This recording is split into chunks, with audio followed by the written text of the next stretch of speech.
Olá a todos, boa noite. Boa Hoje nós vamos noite. falar sobre a mota moruncial. Bom, vamos aqui fazer uma pergunta já para iniciar, né? O que afinal é a mota, né? Esse aqui foi um estudo que eu encabecei há alguns dias, me debrucei nesse assunto, principalmente porque eu notei que tem muitas pessoas, e é natural isso, que se referem à mota como algo que não necessariamente é a mota, né? E isso não é, em essência, um grande problema, mas aqui a intenção é a gente conseguir determinar o que é a mota, quais as correlações dela com outras partes do livro, onde ela não só onde ela é mencionada, mas as relações com outros conhecimentos que a gente tem do livro. Então, a primeira coisa que a gente fala quando fala de mota é que a mota ela é moroncial, né? Isso é uma coisa importantíssima, talvez uma das definições mais que a gente precisa mais reforçar. Por quê? Porque geralmente as pessoas elas se referem à mota como algo que faz parte do nosso dia a dia. Ou já vi algumas pessoas falando, porque a mota, a gente tem que entrar em contato com a mota. Já ouvi várias afirmações nesse sentido. E então a primeira afirmação que a gente tem que ter para entender exatamente o que é a mota é entender que ela é moroncial, né? E o fato dela ser moroncial é, já, já delimita qual é a ação dela, né? Então, mais para frente eu vou trazer trechos do livro que... Opa, avançou aqui, não sei por quê. Eu vou trazer trechos do livro que vão mostrar, vão evidenciar um pouco mais essa questão de que a mota ela atua mais no moroncial, e a lógica é a seguinte, né? Aqui no mundo material, nós, seres ascendentes, tanto nós quanto os seres espirituais, nós, tem, nós temos uma dificuldade muito grande de entender o que é um ser espiritual, né? E o inverso é o mesmo, né? Então, os seres espirituais também têm uma grande dificuldade de entender o que são os seres materiais, né? Os seres, então, é uma via de mão dupla, né? Então, o que conecta essas duas realidades tão distintas é a realidade moroncial. Então, quando a gente fala de mota, a gente está falando dessa realidade, tá? Exclusivamente moroncial. E eu vou detalhar um pouquinho melhor mais para frente como que isso se delimita, tá? Aqui nesse trecho a gente vê uma afirmação bem interessante. A vossa dificuldade de chegar a uma coordenação mais harmoniosa entre a ciência e a religião provém da vossa completa ignorância sobre o domínio intermediário moroncial de coisas e de seres. O universo local consiste em três graus ou estágios de manifestação da realidade: o da matéria, o da morôncia e o do espírito. O ângulo moroncial de abordagem suprime todas as divergências entre as descobertas das ciências físicas e o funcionamento do espírito da religião. A providência torna-se crescentemente mais discernível na medida que os homens avançam níveis superiores, desde material até espiritual. O atingido discernimento espiritual completo capacita a personalidade ascendente a detectar a harmonia naquilo que anteriormente era o caos. A própria moto moroncial representa um avanço real nessa direção, que são trechos diferentes, mas para a gente entender essa questão. Um conceito filosoficamente lógico e consistente do universo não pode ser elaborado sobre os postulados, quer sejam do materialismo, quer sejam do espiritualismo, pois esses dois sistemas de pensamento, quando aplicados universalmente, são ambos compelidos a ver o cosmos com distorção. O primeiro, contatando o universo virado de dentro para fora, e o último, compreendendo a natureza de um universo virado de fora para dentro. Nunca, então, nem a ciência nem a religião em si, por si próprias, permanecem sozinhas. Podem esperar conquistar uma compreensão adequada das verdades universais e das relações, sem a orientação da filosofia humana e sem a iluminação da revelação divina. Então, a compreensão da Mota para entender esse processo, ela é tanto de nós para o espiritual, quanto do espiritual para o material. Então, desde os seres ascendentes e os seres descendentes. Bom, talvez isso que eu falei não vai ficar tão claro só com esses textos que eu falei agora, mas antes, para a gente só conceituar a Mota, algumas formas que o livro qualifica a Mota. Então, eu peguei só alguns trechos de como o livro qualifica, né?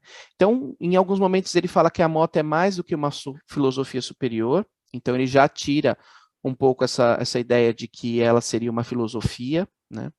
A Mota é uma reconciliação suprafilosófica, então tem muito a ver com essa conciliação entre o material moroncial e espiritual. A Mota, a sabedoria moroncial, então ela delimita aí dentro de uma sabedoria especificamente moroncial. E a Mota é a técnica do nível moroncial, né? Aqui são só algumas das formas que o livro qualifica a Mota. A Mota é mais que uma filosofia superior. Ela está para a filosofia, assim como os dois olhos estão para um olho só. Ela gera um efeito estetoscópico sobre os significados e valores. O homem material vê o universo como ele é, mas apenas com um olho, no plano. Os estudantes dos mundos das mansões alcançam a perspectiva cósmica, a profundidade, pela superposição das percepções da vida moroncial, por sobre as percepções da vida física. E quando a gente fala dois olhos estão para um olho só, e a gente fala de um efeito estetoscópico, até para a gente entender o que seria isso, né? O que seria um estetoscópico, né? Uma visão estetoscópica. A visão estetoscópica é uma visão tridimensional. Então, se a gente for no dicionário, se a gente for tentar entender o que é uma visão estetoscópica, é exatamente isso. Então, essa imagem, ela, obviamente, ela é só uma ilustração, só para a gente conseguir entender o conceito, né? Então, cada olho vendo aqui, cada imagem, como vocês podem observar aqui, em 2D, né? E a gente com os dois olhos consegue ter uma perspectiva maior. Obviamente não é exatamente assim que funciona, mas é só uma ilustração para que a gente consiga entender o que está sendo dito. Então, aqui embaixo mostra um pouco disso. Quando a gente está falando de uma visão tridimensional, a gente está falando de profundidade, de altura, de uma outra percepção de realidade. Né? Então, é só para a gente ter uma noção do quanto a Mota ela é complexa. Né? A gente precisaria ter aí uma sensibilidade maior para entender o que seria a Mota, né? O que é exatamente a Mota e como ela funciona. Então, aqui ele fala que no nível moroncial, todas essas dimensões finitas do nível material ficam muito ampliadas e certos valores dimensionais novos são integrados. Então, quando a gente chega no nível moroncial, uma certa noção dimensional é ampliada. A gente vai estar com outro corpo, a gente vai estar numa uma outra forma de existência, é óbvio que tudo vai ter um outro olhar, né? Uma outra amplitude, vamos dizer assim. Aqui, e aí, no que a gente falha? Né? A gente tem aí a nossa filosofia, que de alguma forma tenta desvendar essas questões que a Mota, vamos dizer assim, deixa como um buraco na nossa existência, e aqui a gente vai detalhar um pouquinho mais. Então, a metafísica, aqui, peraí, deixa eu ver se eu acho aqui, o que ele fala da metafísica? Será que eu inverti? Ah, não. Depois eu vou trazer uma frase que vai falar um pouco disso, do quanto nós temos dificuldade de entender essas questões, porque nós temos a metafísica. E a metafísica, como o livro fala, eu não sei por que não achei, mas vamos pegar por essas frases aqui. A metafísica é o resultado da tentativa infrutífera do homem de ligar esse ato bem conhecido. E a metafísica humana trouxe mais confusão do que iluminação. A metafísica equivale ao esforço bem intencionado, mas fútil, de compensar a ausência da Mota moroncial. A metafísica tem se revelado como sendo um fracasso. A mota. O homem não pode perceber. A revelação é a única técnica que pode, em um mundo material, compensar pela ausência da verdadeira sensibilidade da mota. A revelação esclarece com toda a autoridade a desordem da metafísica desenvolvida por uma razão em uma esfera evolucionária. Então, depois a gente vai falar um pouco mais do que seria isso, mas o que ele está dizendo é o seguinte, depois a gente vai detalhar. Basicamente, nós temos a ciência de um lado e a religião do outro, certo? E entre esse abismo que existe entre uma coisa e outra, o que completaria isso seria a mota. Né? Como nós aqui não temos acesso à mota, um substituto à mota seria a revelação, no caso, o livro de Urântia. Né? Então, o livro de Urântia, de alguma forma, trabalha essa questão, e a gente vai detalhar um pouquinho como se dá isso. Mas antes da gente seguir, só para a gente entender, porque nem todo mundo sabe o que é metafísica, né? A metafísica, ela é uma área da filosofia, então ela é uma sub-área dentro da filosofia que busca compreender a natureza fundamental da realidade, além do mundo físico e das experiências sensoriais. A palavra metafísica significa além da física e foi cunhada por Aristóteles. Seu uso acabou se tornando associado ao estudo de questões filosóficas que vão além dos limites da ciência empírica. Então, a ciência, ela se baseia única e exclusivamente da realidade, das coisas que existem na nossa realidade factual. Né? Por que se iniciou o estudo da metafísica? Porque a metafísica ela trabalha em campos que saem do material. Por exemplo, ó, aqui nós vamos ver alguns exemplos de metafísica. Então, por exemplo, os conceitos matemáticos.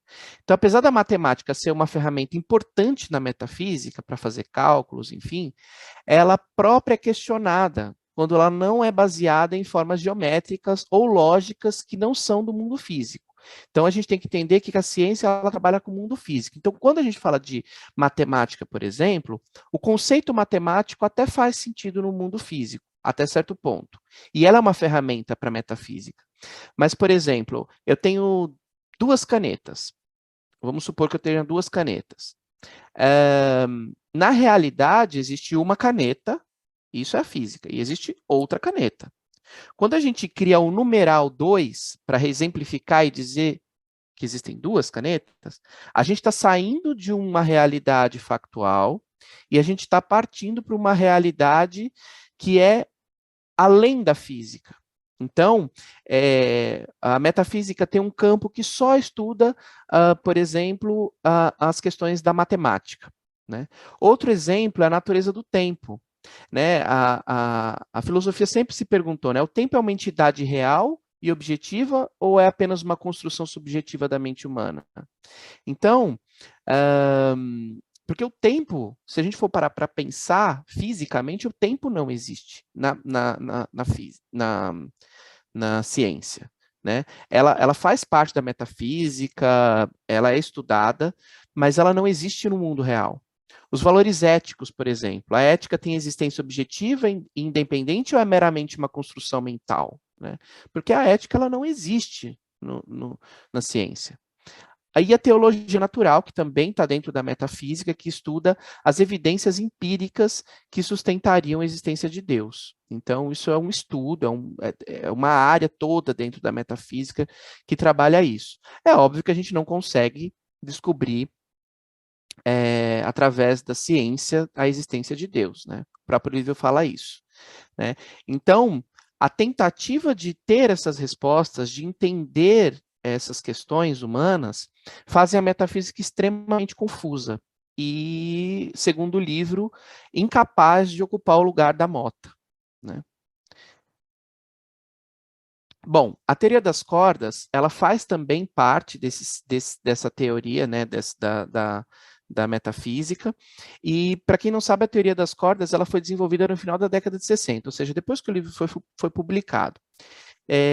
Início da década de 70. Então, além das 3 dimensões espaciais observáveis na nossa escala macroscópica, que é comprimento, largura e altura, a teoria das cordas propõe a existência de 10 dimensões. Porque, o que eles fizeram? Eles pegaram a matéria, e a gente já sabe, sempre, nem sempre, mas temos esse conhecimento há muito tempo, né, das moléculas, dos átomos, né, do núcleo, do nêutron, do próton, do elétron. E na década de 60, a gente se aprofundou um pouco mais nas questões dos quarks e dos nêutrons, e chegamos às cordas. E as cordas, que fazem parte aí de hoje quase que quase que a ciência já chegou numa concordância de que hoje as cordas são a menor matéria possível observável pelo ser humano. Eles começaram a ver um comportamento dessas cordas que isso pressupõe a existência de 10 dimensões. Isso é real? Não é? A gente não sabe. O livro não fala nada a respeito disso, mas aqui eu só estou trazendo um pouco de como a matéria, a ciência ela é limitada nesse sentido, né? Então, algumas teorias estão sendo abordadas aí, mas a gente continua com a ideia das dimensões baseadas em comprimento, largura e altura, que são as dimensões físicas, né?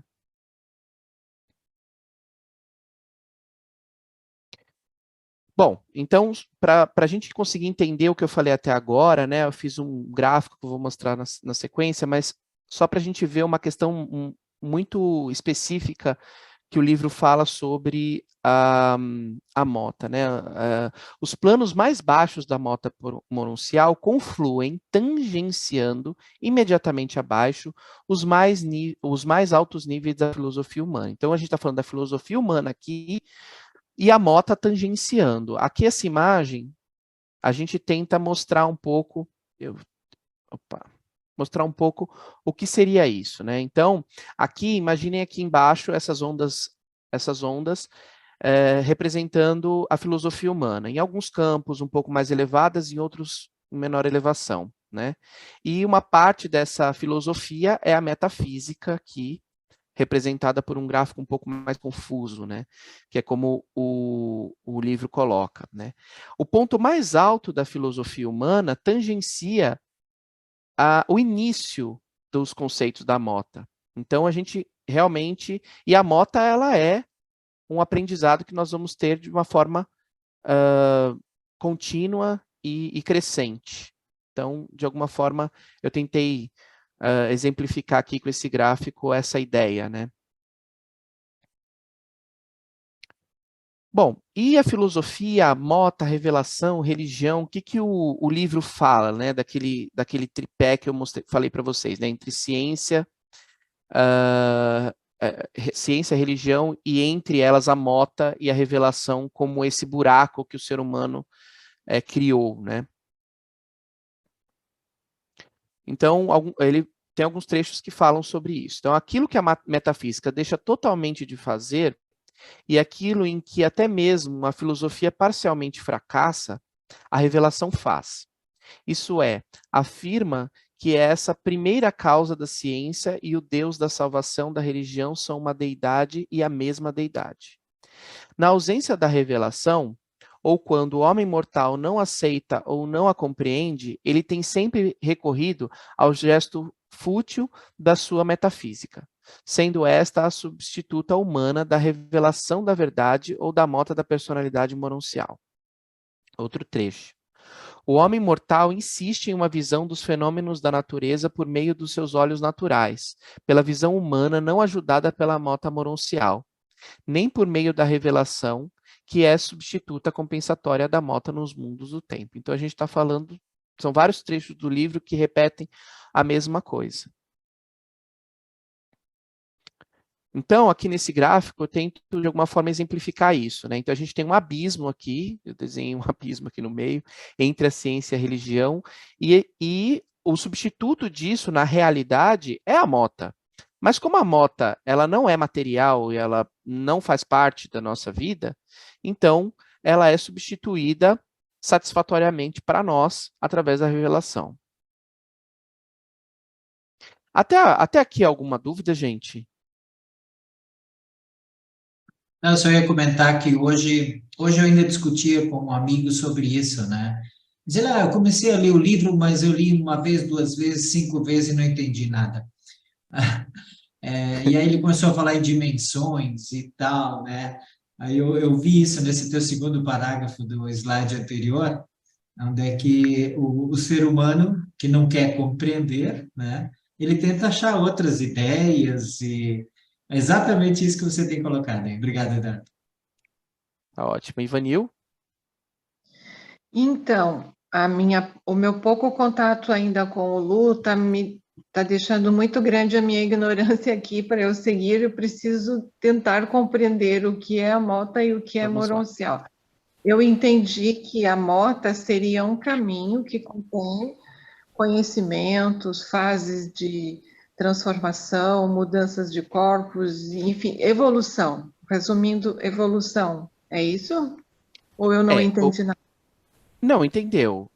Mas para facilitar um pouco mais para você, né, e eu estou partindo aqui de alguns pressupostos, então talvez eu não tenha sido claro com isso, nós temos três formas de existência no grande universo, que é a forma material, a forma moroncial e a forma espiritual. Então, aquela falácia de que a gente morre e vira espírito, isso não existe. Nós vamos, quando a gente sair da vivência na carne, como a gente vive hoje, a gente vai entrar numa forma moroncial. O que que é essa forma moroncial? O livro não detalha muito de como é essa forma mononcial, porque ela não existe aqui. Então, nós não temos nada que seja mononcial para termos como referência. Mas, basicamente, é uma forma intermediária de vida entre o material e o espiritual. Essa forma de vida mononcial, ela vai existir durante muito tempo pra gente. Então, assim, até a nossa saída se não me engano, é quando a gente sair do. Alguém me ajuda? Quem fala muito bem sobre isso é a, a Lilian. A Lilian tá na reunião? Acho que não, né? Tá, Mas ela tá aí sim. ela tá. Eu não me lembro. Estou. A Lilian fala. Lilian? Sim, Até onde a gente ainda vai ter uma forma moroncial, você se lembra? nós vamos ter esta forma até encontrarmos o Jesus, os 570 corpos. Nós vamos viver a vida mononcial em todo o universo. Depois, É a quando a gente sede. sair do universo, daí formos para o setor menor, né? Então, daí nós Sim. vamos É o com setor espíritos menor. de primeiro. Exatamente, era isso que eu Isso. estava tentando me lembrar. É, Obrigado. Era o né? setor menor, 570 corpos. E a gente vai Isso. depois ter uma forma corporal que vai. Na verdade, eu acho que não são todos os corpos, porque depois ele tem algumas pequenas modificações, mas aí não vem ao caso. A gente não vou conseguir te Mas são detalhar isso todos agora, que eu não me moronciais, até se preparei. tornar espírito, daí São depois 570 espírito de primeiro grau, né? de primeiro grau, exatamente. Então, se isso responde a sua pergunta, então a gente tem essas três formas de existência. Na forma, ah, na forma moroncial, a gente vai ter contato com a mota. Então, o conhecimento humano é a filosofia, certo? E a filosofia e essa subcategoria da filosofia que é a metafísica, né? Como a gente não teve sucesso com a metafísica, então o melhor substituto para nós mortais, para que a gente consiga entender melhor a existência no universo, é a revelação que é o livro, certo? Quando nós chegarmos numa forma mononcial, aí sim nós vamos ter contato com a mota. E aí depois eu vou falar em cada mundo na mansão, como que vai ser esse contato com a mota, eu vou detalhar nessa apresentação mais para frente. E aí a gente vai ter contato. A mota nada mais é do que uma supra-filosofia, né? Ela é integradora, como eu falei lá no início. Então ela integra a realidade espiritual, material e moroncial para que tanto nós como seres mortais entendamos mais o moroncial e o espiritual e as realidades do universo, quanto seres espirituais entendam um pouco mais da existência mortal. Então, seria isso. Eu respondi a sua pergunta? Falta uma coisa. Mota seria, então, o conhecimento que vamos adquirindo na forma moroncial. Isso, vamos dizer assim, a gente aqui chama de filosofia. Lá a gente Ok. vai chamar de mota. Ok. Então, basicamente, é o conhecimento. É isso que eu não conseguia entender, se É era o um conhecimento, conhecimento. um Nós vamos ter aprendizado ou um escolas, lugar. exatamente, nós vamos ter instrutores no início que vão nos inserir na ideia da mota, enfim. E nós temos aqui as 28 afirmações da filosofia humana, que o livro nos revela, e que para isso sim a gente consegue ter consciência, entender, faz parte da nossa realidade humana. Isso é o máximo que, segundo o livro, a gente vai conseguir chegar com relação à filosofia humana. São essas 28 afirmações da filosofia humana, que a gente vai falar, talvez, numa outra semana, que aí eu vou trazer esse assunto, a gente vai detalhar cada uma delas. Mas a mota em si, aqui eu vou falar mais do conceito, como ela funciona, em que momentos a gente vai entrar em contato com ela, mas não necessariamente o que ela é, porque o livro não nos revela isso, tá bom? Mas E, ficou muito mais claro agora, Eduardo. Muito ah, obrigada. obrigado a você. Franklin? Então, o que eu queria aqui agregar era que uma pergunta. Aqui neste mundo, em nossa humanidade, existem diferentes níveis de ascensão da alma. Tanto assim que me parece que deve muita gente aqui humana, quando deixa este mundo, provavelmente essas pessoas vão para, vamos dizer, o quarto mundo de Morôncia. Ficam 10 dias Morôncia 1, 10 dias Morôncia 2, 10 dias Morôncia 3, e depois vão a 4 ou 5, depende do nível de consciência espiritual que a pessoa tenha.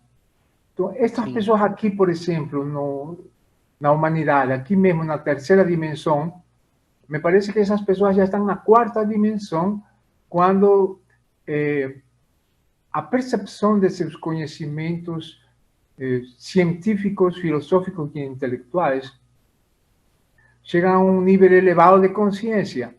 Por exemplo, esses profetas, esses visionários e alguns cientistas até que têm bastante espiritualidade, será que eles já não pensam em mota aqui mesmo, só que nós não conseguimos não, o livro ele é muito compreender? claro. Não, a mota, segundo o livro, tá? Que eu vou trabalhar de acordo com o livro. O livro não fala absolutamente nada de dimensões, de outras dimensões, isso não é falado no livro.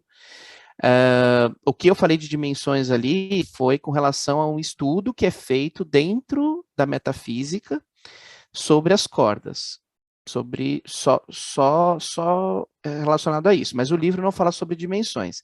E com relação à mota aqui, eu vou detalhar depois que, na verdade, assim, o livro ele é muito categórico. A mota não é material, nós não temos acesso. Depois eu vou ler um trecho do livro que afirma isso. Nós não temos como ter contato com a mota.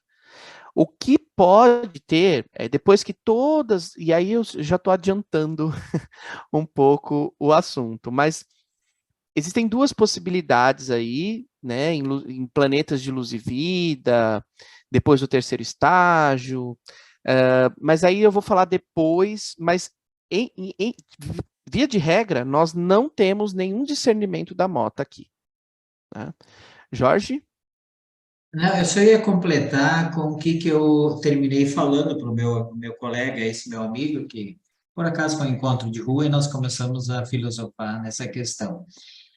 Eu disse para ele assim, aí, tá, ele falou em dimensões, digo, tá, tudo bem, veja do jeito que você quiser, porque eu me lembrei daí dos seres intermediários que a gente não enxerga e tal, eu digo, de fato existem outros seres que a gente não enxerga, mas eu digo, tente entender da seguinte forma, você tem 6, o livro fala em 12, né? Depois abre isso, sentidos para percepção da realidade.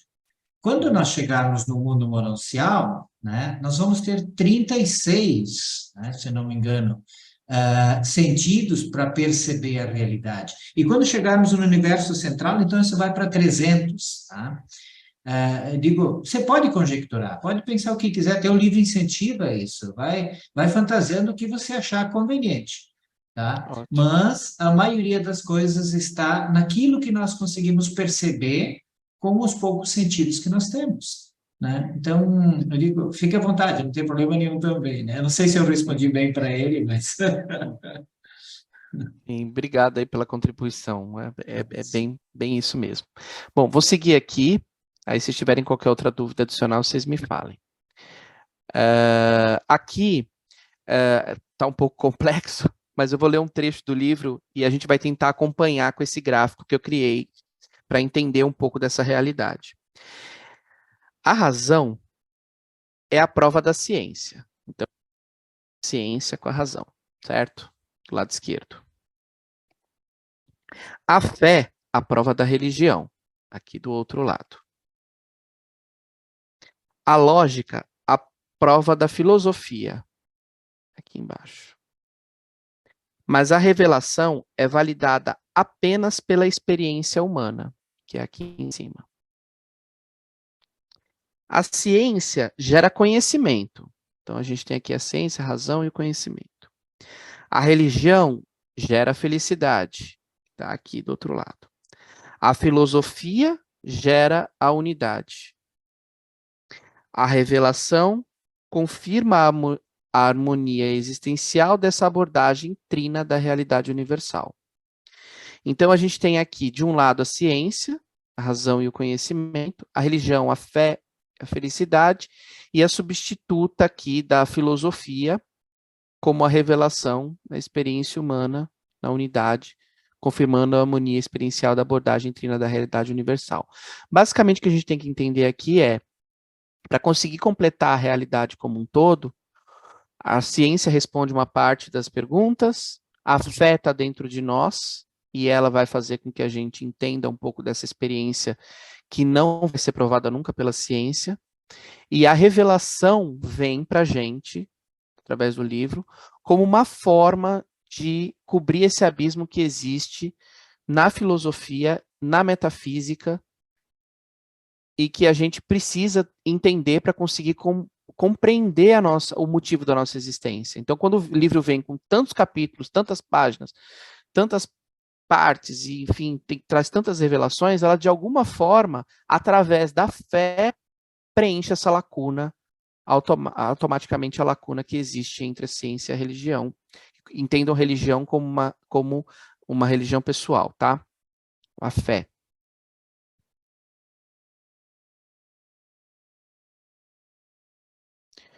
Então, vamos aqui mais um trecho. A ciência é a tentativa do homem de estudar o seu meio ambiente físico, o mundo da energia e matéria. A religião é a experiência do homem no cosmo com os valores do espírito. A filosofia tem sido desenvolvida pelo esforço da mente humana de organizar e correlacionar as descobertas desses conceitos bastante distantes em uma atitude razoável e unificada para com o cosmo. Já confirma um pouco mais tudo isso. Apenas por intermédio de uma experiência longa na Mota, é interessante que ele vai falar longa em alguns outros textos que eu vou ler depois, é que esses dois extremos da percepção do universo podem ser levados a produzir interpretações análogas das origens, funções, relações, realidades e destinos. Então, a Mota, ela vai fazer parte muito da nossa realidade depois da vida na carne.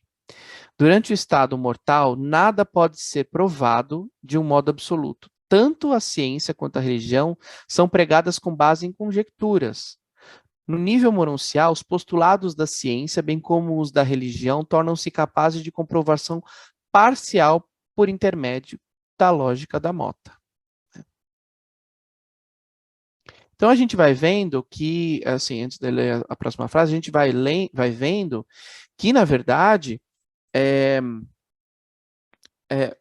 um dos equívocos que a gente mais tem com relação à Mota, quando a gente vai falar sobre a Mota no livro, é achar que a gente está entendendo, ou que a gente tem que chegar a... Não, isso é um equívoco. A Mota não faz parte da nossa vida. Outro texto. O ângulo mononcial dessa abordagem suprime todas as divergências entre as descobertas das ciências físicas e o funcionamento do espírito da religião. A razão é a técnica de empreendimento das ciências, a fé é a técnica do discernimento interior aplicado à religião. A mota é a técnica no nível mononcial.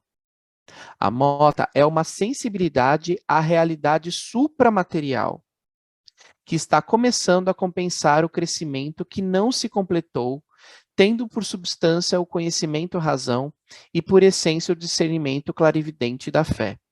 A mota é uma reconciliação suprafilosófica das percepções divergentes da realidade que não é alcançável pelas personalidades materiais. Esse aqui, depois eu vou repetir essa frase mais para frente quando a gente for falar disso. Não é alcançável pelas personalidades materiais. Ela é baseada, em parte, na experiência de haver sobrevivido à vida material na carne. Ou seja, a mota, ela em parte é a experiência de haver sobrevivido, ela vai fazer parte dessa realidade, né, de ter sobrevivido à vida na carne. Tá claro? Tá me parecendo que vai ser uma das coisas mais difíceis da gente estudar lá agora. Vai ser, na verdade, ela vai ser a base dos nossos estudos.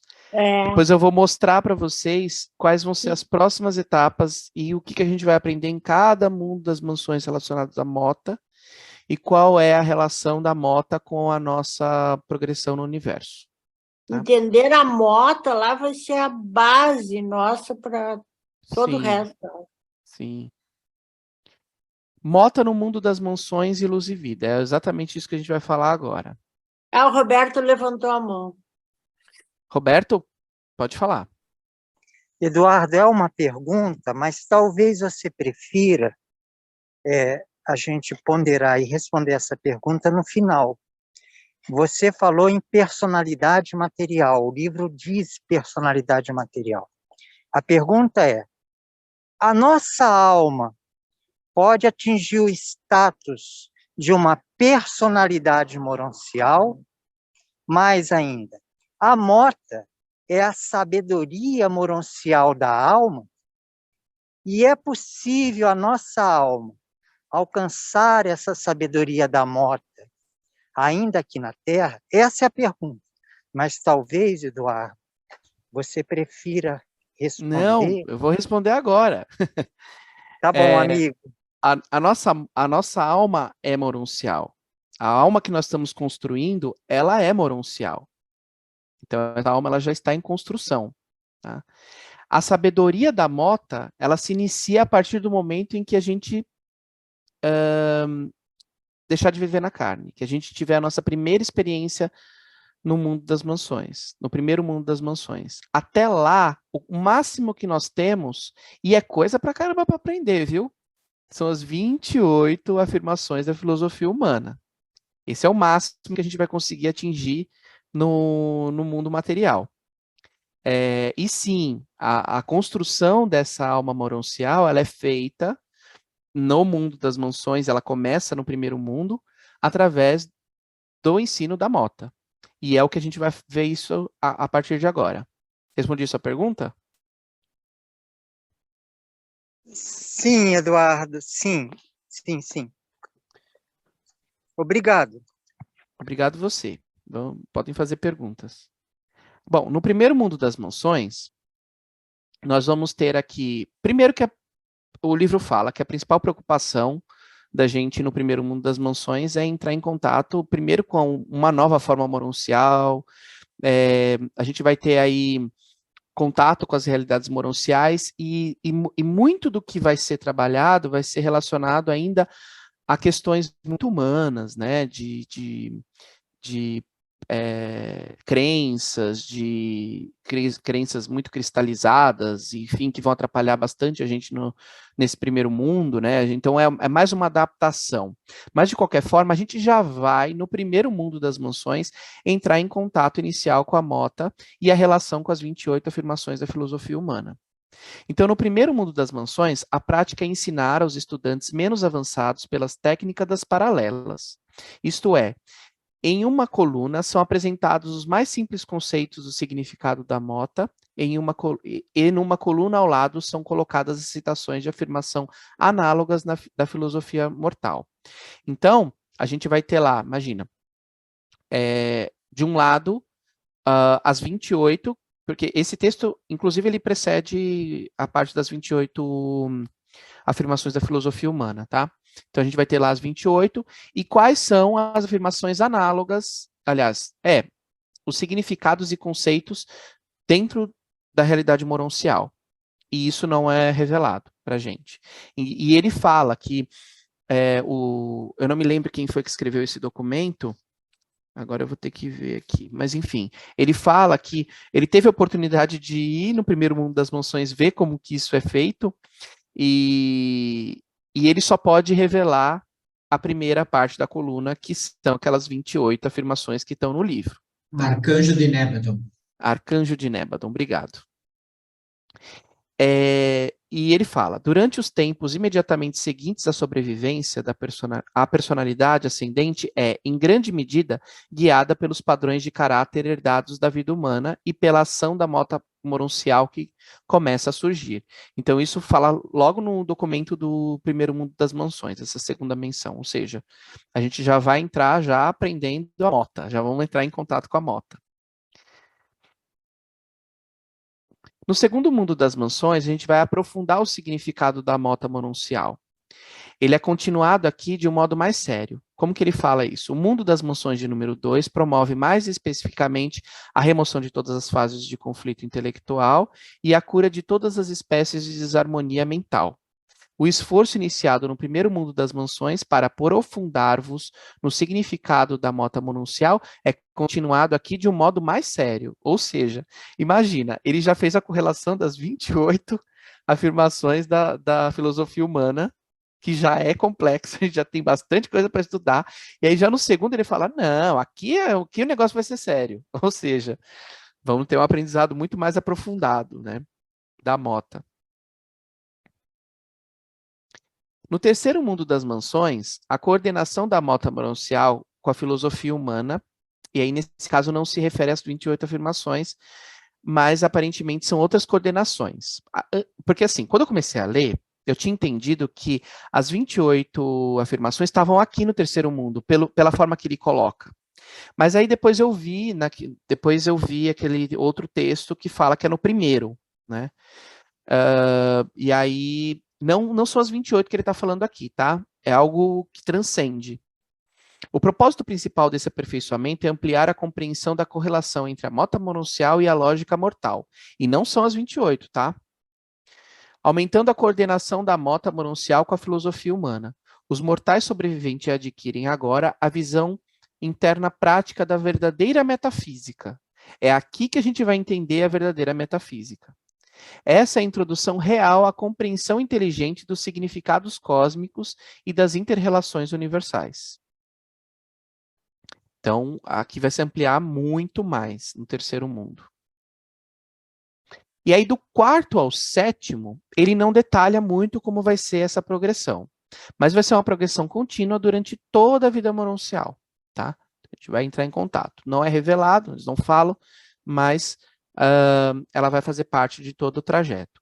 O terceiro passo na religião, ou uma terceira fase de experiência na religião, tem a ver com o estado moroncial, com uma conquista mais firme dentro da mota. No curso da progressão moroncial crescente, as verdades da religião revelada são expandidas. Mais e mais sabereis sobre a verdade dos valores supremos, da bondade divina e das relações universais, das realidades eternas dos destinos últimos. Esse é o documento que fala do terceiro, do terceiro? Não me lembro agora. Mas é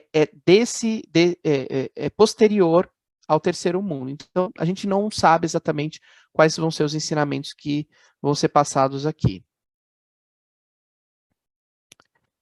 Bom, agora eu vou entrar na questão de luz e vida, né? O livro afirma, eu vou voltar com aquele texto, a mota é uma reconciliação suprafilosófica das percepções divergentes da realidade que não é alcançável pelas personalidades materiais.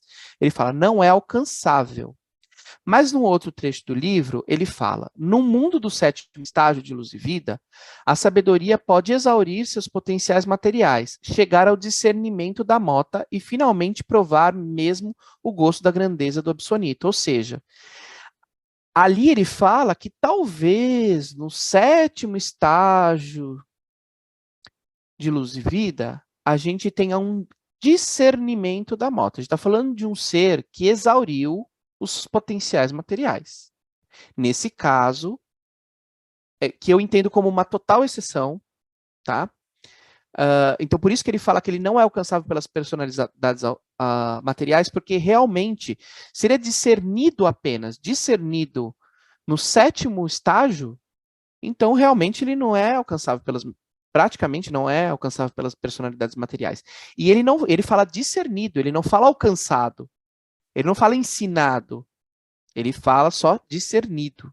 Então, a primeira afirmação coloca a mota além das capacidades das personalidades materiais, enquanto a segunda afirmação sugere que a mota pode ser discernida por meio do desenvolvimento da sabedoria do sétimo estágio de luz e vida, apenas quando exauridos os potenciais materiais. Ou seja, a gente está falando de um recorte muito específico, né? Achei importante trazer, porque o livro, como ele traz essa informação, eu precisei trazer. Mas, via de regra, para não cometer erros, é essa primeira frase: não é alcançável pelas personalidades materiais. E Luz e Vida também tem um outro trecho que fala do segundo estágio, estado do sistema. Eu estou falando de um estágio muito avançado de Luz e Vida, tá? Estágio do sistema já. Durante essa época, que aí já praticamente tudo já é Luz e Vida, durante essa época de estabilização, pela primeira vez, os Mitsonitas vêm no mundo centrais do seu universo para atuar como conselheiros nas assembleias legislativas e consultores dos tribunais judiciários. Tais Mitsonitas também fazem certos esforços para inculcar significados novos e de valor supremo da mota, na forma do ensino que eles implementam juntamente com os finalitores. Então, a gente está falando de um segundo estágio, o estágio do sistema de luz e vida. Então, é bem, bem avançado. Tá? E eu vou trazer aqui também algumas outras curiosidades sobre a mota, né, que o livro fala, mas são assuntos aleatórios e que também são interessantes da gente saber. Ele fala sobre um voto eletivo em Jerusalém, que existem muitos corpos eletivos em Jerusalém, e de tempos em tempos esses são escolhidos como autoridades.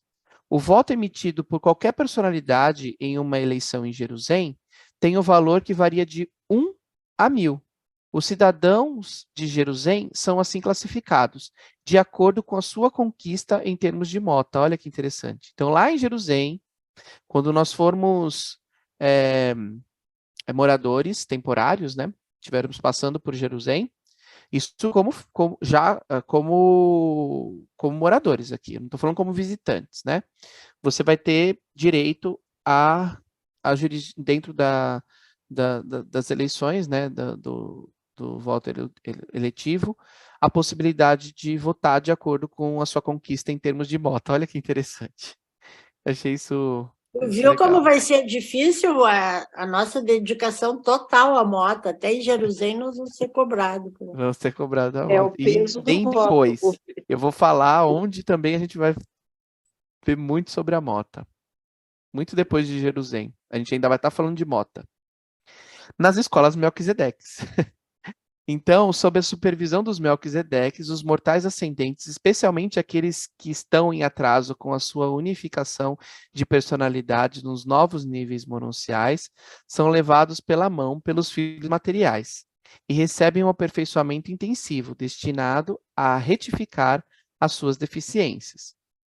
Nenhum mortal ascendente deixa a sede central do sistema para a carreira de socialização mais extensiva e variada da constelação, antes que esses filhos materiais atestem o alcance da sua realização na mota da personalidade.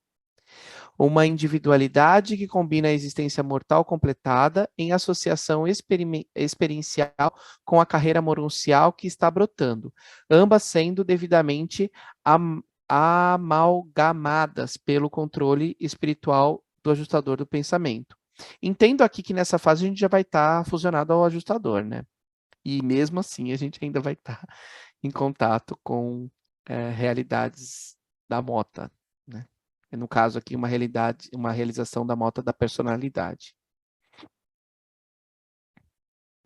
Na carreira moroncial, né, ele fala: entretanto, as coisas que houverdes desejado muito honestamente fazer na terra, e que as circunstâncias tão persistentemente vos negaram, depois de adquirirdes o verdadeiro discernimento interior da mota, então imagino que tenha uma fase aí que seja interior da mota, na carreira moroncial, se ainda desejardes fazer, então, com toda certeza, ser-vos-á concedida toda a oportunidade para satisfazer totalmente os vossos desejos alimentados durante tanto tempo. Ou seja, é depois de um discernimento interior da mota que essas possibilidades elas se tornam factíveis.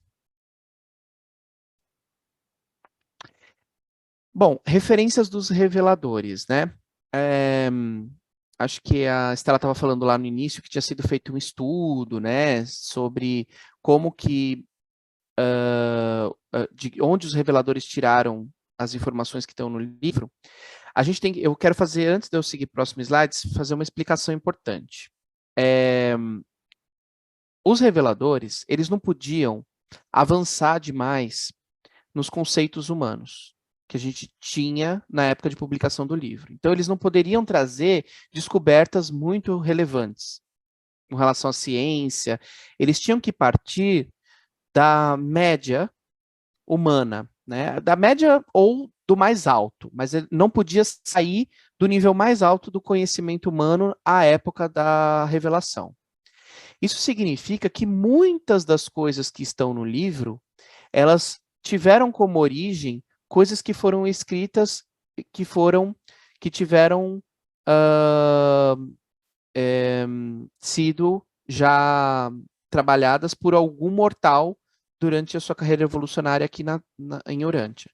Então, necessariamente, ele não podia, como ele não podia trazer nada de novo, ele tinha que trazer alguma informação que já tinha, de alguma forma, sido descoberta pela humanidade.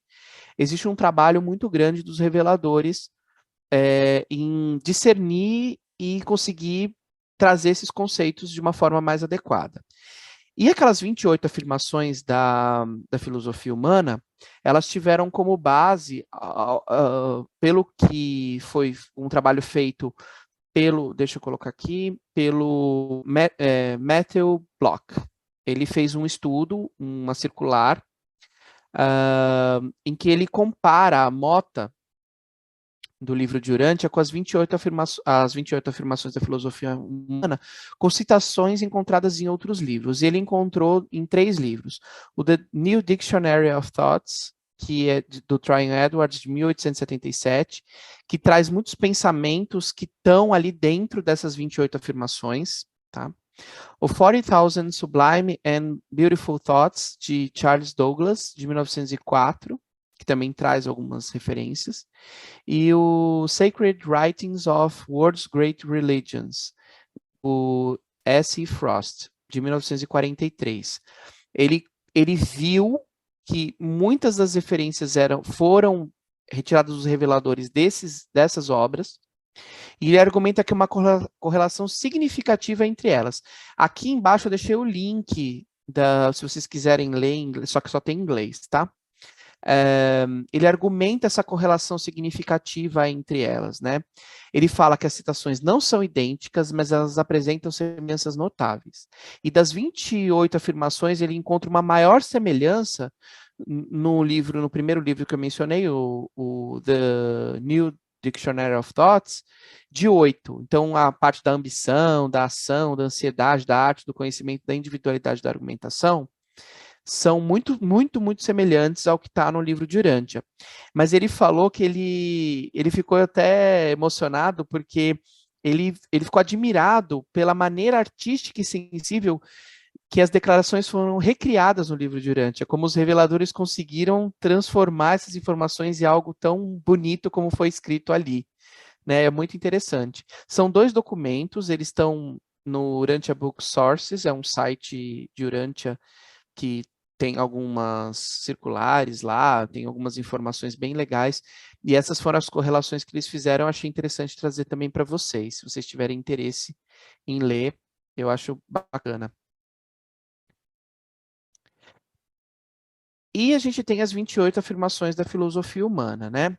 Então, aqui eu fiz um trabalho depois eu vou mostrar para vocês, mas de classificar elas por... Depois enfim, eu vou detalhar depois, é melhor não fazer spoiler agora. Mas lendo um pouco disso, há pouco tempo, é esse texto que eu mencionei aí em cima. Há pouco tempo, enquanto cumpria um compromisso no primeiro mundo das mansões de Satânia, eu tive a ocasião de observar esse método de ensino, e embora não possa eu apresentar a parte da lição que corresponde à Mota, é-me permitido recordar as 28 afirmações, eu esqueci o 20 aqui, afirmações da filosofia humana, que é aquele instrutor moroncial, porque vai ser um instrutor moroncial que vai acompanhar a gente e vai trazer o conceito da Mota para a gente no primeiro mundo das mansões, estava utilizando como material ilustrativo, destinado a ajudar esses recém-chegados aos mundos das mansões nos seus primeiros esforços para compreender o significado e o sentido da Mota. Essas ilustrações da filosofia humana eram... Aqui, eu tentei resumir, porque, assim, vamos lá, né? Eu não mudei o que está no livro, tá? Mas o livro, ele foi escrito numa outra época, ele foi escrito para 1000 anos, outras pessoas vão ter acesso ao livro, não somos só nós. O livro não foi escrito só para a nossa geração, enfim, né?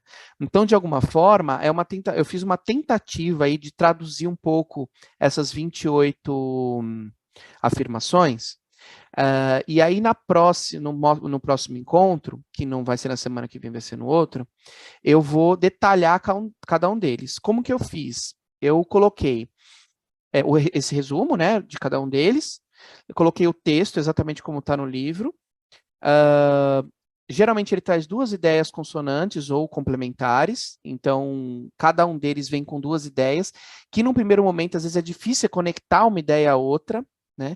E uma conclusão. Então eu fiz isso, na verdade, para tentar traduzir um pouco do meu entendimento a respeito dessas 28 afirmações. Obviamente é uma percepção pessoal, e não é a verdade absoluta, a única verdade que tem ali é o próprio texto do livro. Cada um vai ter uma interpretação, mas é uma tentativa, de alguma forma, traduzir para a nossa linguagem de hoje em dia cada uma dessas 28 afirmações. A primeira fala muito sobre a habilidade de não substituir o caráter, então pouco importa qual é o seu conhecimento técnico e a sua formação, por exemplo, na vida material, porque isso não vai substituir o caráter, não substitui questões de caráter. A fé além do medo, né? Ele fala especificamente disso. A compreensão espiritual sempre transcende a memória material, então ele faz até a comparação com um copo, né? Num copo nunca vai caber 1 litro, então é impossível que a gente consiga trazer conceitos da Mota, por exemplo, dentro de uma mente finita humana, a gente não vai conseguir compreender, né? A compreensão espiritual sempre transcende a memória material. O 4, almas ricas, autonegação. Então, depois a gente vai detalhar cada uma, tá? No próximo encontro. Mas almas ricas, autonegação, é assim, a gente não tem noção do quanto a nossa alma é rica, o quanto... E a gente tem uma autonegação, né? A gente não aceita isso em nós. Eu achei até curioso, né? Porque o livro sempre está trazendo uma perspectiva diferente, né? Do quanto a gente precisa evoluir, mas ele também está trazendo aí uma perspectiva de o quanto a gente não tem noção a gente não valoriza as nossas questões espirituais, né? 5, as dificuldades fortalecem os nobres, então o fraco ele vê a dificuldade sempre como um obstáculo e não consegue seguir, e para os nobres, né, para os fortes, as dificuldades só o fortalecem. 6, o privilégio com a responsabilidade civiliza, então ter privilégios, ele até fala, né, o privilégio não é o tamanho do privilégio, mas é como você utiliza esse privilégio, né? É interessante. Então, o privilégio com responsabilidade, ele civiliza. O 7 tudo tem uma razão. Sem a sua própria ajuda, você não poderá ser ajudado. Então, se você não se autoajuda, não vai ter nenhum ser do supramortal que vai vir aqui para te ajudar, se você não se ajuda. 8, o esforço gera felicidade. né? Ele traz um pouco dessa afirmação, explica um pouco mais como é isso. 9, a ação fortalece e a moderação encanta. Então, quando você age, isso é muito importante, mas ele traz uma outra perspectiva também no segundo pensamento, que isso encanta quando há uma moderação, né? Nessa energia de ação. 10, o caráter ressona no infinito e está em harmonia universal. Então, o caráter, ele vai ressoando no infinito. Talvez seja uma das sensibilidades que esses seres espirituais tenham, né? Quando o caráter ressona daqui, talvez eles sintam lá. Não sei, estou aqui conjecturando. 11, a ação fortalece, o ato é nosso e as consequências são de Deus, né? Então, as nossas ações, elas são poderosas. 12, a sabedoria nasce a partir da tribulação e aflição. Então, a gente só aprende em um ambiente que tem a tribulação e que a gente se sinta aflito. Infelizmente é assim, né? 13, a introspecção pode discernir as superficialidades e as superficialidades podem ofuscar. Então, aqueles momentos em que Jesus tinha de introspecção, né, eles são extremamente importantes e o livro fala disso. Eu não tinha me dado conta, hoje em dia eu respeito muito mais isso, eu sou sempre uma pessoa que trabalhei muito e fazia muita coisa ao mesmo tempo. Às vezes as pessoas até dizem que eu sou um pouco obstinado, porque eu vou e faço, aconteço. E é muito importante essa introspecção, né, para você entrar em paz, em contato consigo mesmo, né? Porque as superficialidades, elas podem ofuscar, né? E entrar em contato consigo é importante. 14, estimule apetite pela verdade, né? Conselhos devem ser solicitados, então são coisas diferentes, mas tem uma correlação aí, né? O 15, a afetação é a tentativa ignorante de parecer sábio. Olha que interessante, né? Ele fala, né, dessa praga, né, que é as pessoas quererem parecer sábias e evoluídas, e elas não aplicam isso nela no dia a dia. Interessante. 16, a verdade é sentida na adversidade. Então, é no meio da adversidade que a gente consegue identificar a verdade. Ele traz essa afirmação de uma forma bem interessante. 17, a ambição deve ser coletiva e a aquisição de virtudes requer ação. Então, quando a ambição é coletiva, ou seja, eu não sou egoísta, né, nas minhas ambições, isso é importante, principalmente quando eu ajo com isso, né? Eu tenho ambições coletivas e eu adquiro as minhas virtudes através da minha ação. 18, a impaciência e a raiva evoluem, isso é óbvio, mas ele traz essa questão. 19, esse 18 tem muito a ver com o que a gente falou ontem, né? Acho que a Estela até trouxe. A gente viu que a paciência tem tanta importância, né? Tu viu? Ela tem... Exatamente. Acho que você trouxe até um trecho, né? Que era esse trecho. Eu acho que sim. Sim, sim. 19, ansiedade é vã. As antecipações podem gerar decepções que não se concretizam. Então, a gente fica naquela expectativa, daquela ansiedade e as antecipações. E olha que coisa, né? Isso aí é uma coisa que às vezes é a maturidade que mostra pra gente, né? E isso vai ser falado até lá como dos pontos da filosofia humana.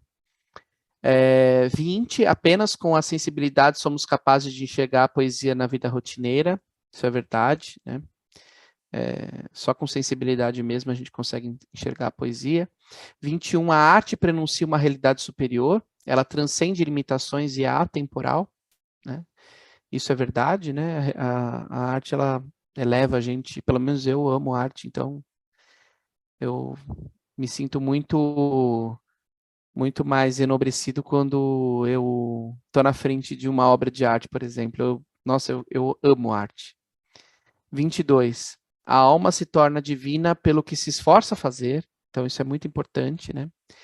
A gente não sabe tudo, e até o livro fala muito disso, né? Basta querer ser como Deus para seguir a sua carreira ascensional, não importa se você vai ser um mortal adormecido, se você vai no terceiro período já vai estar lá em Mansônia, não importa, né? A alma vai se tornar divina pelo que ela se esforça a fazer. Então, se a gente não não conseguiu, de alguma forma, estar no terceiro período, é porque talvez a gente não tenha conquistado o que a gente deveria, mas de qualquer forma isso não importa, porque nós vamos ter a nossa chance e o nosso lugar no paraíso está garantido desde que a gente queira ser como o Pai. O resto, as deficiências a gente depois vai ter condições de suprir. 23, a morte nos ensina que a sobrevivência existe além da vida material, parece óbvio, mas isso é importante, né? A morte não tem significado, ele fala, não tem um significado a morte por si só, né? Mas ela dá um sentido para o mortal porque ele vê que existe vida além da vida material, né? Interessante. 24, os atos cotidianos determinam o destino da eternidade. Olha que interessante, né? No dia a dia, são as nossas atitudes do dia a dia que a gente vai garantir o nosso lugar na eternidade. Eu sempre digo assim, a nossa vida mais curta, o nosso período é aqui, né? E ele Sim. vai determinar tudo que a gente vai ser lá em cima, assim, vai...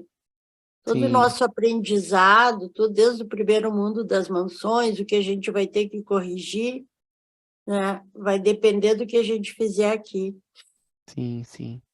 25, grandeza não está na força, mas no uso sábio dessa força. Olha que essa é demais, né? Não importa a sua grandeza, o que importa é o uso dessa grandeza, né? 26, conhecimento compartilhado, sabedoria preservada. Por que que eu vou ficar com a informação só para mim, né?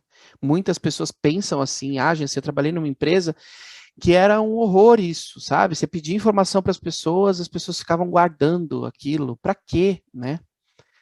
O conhecimento compartilhado, você tem uma sabedoria preservada, e por que não compartilhar, né? 27.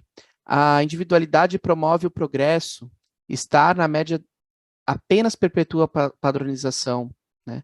Então, eu estar na média, eu não vou me destacar. O que me destaca é a minha individualidade, é aquilo que eu tenho de diferente, aquilo que eu posso contribuir com o Supremo.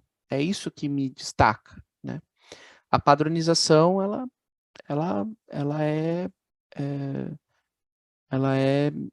está na média, né? Isso é uma manutenção. Exatamente. 28. A verdade sempre exige menos argumento que a defesa, argumento de defesa que a inverdade. Ou seja, a verdade sempre vai exigir menos argumentos do que a mentira. A mentira sempre vai exigir mais argumentos para ser justificada. Então, passei aqui rapidamente nas 28, porque a gente vai depois ter uma reunião só disso, daí a gente vai afirmar cada uma. Esse 28 aí também tem a ver com o que a gente falou ontem, lembra daquilo que Jesus, acho que um dos últimos slides que eu pus, né, que Jesus, ele disse que a pessoa que está tranquila, né, com a verdade, ela não precisa, né, de mais nada, assim, ela não precisa brigar, não precisa argumentar, não precisa... Sim, sim. Talvez você use algum argumento, mas com certeza ele vai ser muito menor do que uma mentira ou não uma verdade completa, né? Ela é autoexplicativa, né? É interessante isso. E é isso. Basicamente, eu finalizei aqui. Aí queria saber se vocês têm alguma pergunta. Na próxima reunião a gente vai falar sobre as 28, vai detalhar, porque é o máximo que a gente vai chegar, gente. A gente não vai conseguir falar da mota aqui. Queria eu falar o que é a mota. Aqui eu trouxe as perspectivas da mota, segundo o livro, fiz um comparativo, trouxe curiosidades, tentei trazer aqui um pouco mais do conceito, para a gente usar corretamente o termo mota, né? Mota é o aprendizado que nós vamos ter no mundo moroncial, é o aprendizado que os seres espirituais precisam ter também para poder entrar em contato conosco, é um elo entre esses dois universos, é o aprendizado que vai seguir a gente por muito tempo, era esse o conceito que eu queria trazer, né? Então, basicamente isso, né? E aí, se vocês tiverem alguma dúvida, vamos falar agora. E aí, na próxima, a gente vem para a nossa realidade. Bota o pé no chão, vai nas 28 e vamos embora.